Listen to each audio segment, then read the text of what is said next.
இவ்வளோ காக்காவும் டெய்லி இங்கே வரும்.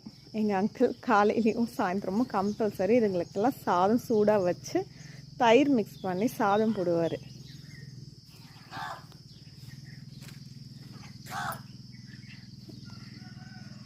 இவ்வளோ நிறைய காக்காவை பார்த்து ரொம்ப வருஷமாச்சு.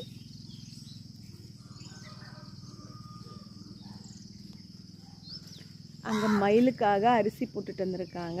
இந்த காக்காங்கெல்லாம் அங்கே போயிட்டு அரிசி சாப்பிட்டுட்ருக்கு. இதில் ஒருத்தரோட ஒருத்தர் சண்டை வேறு.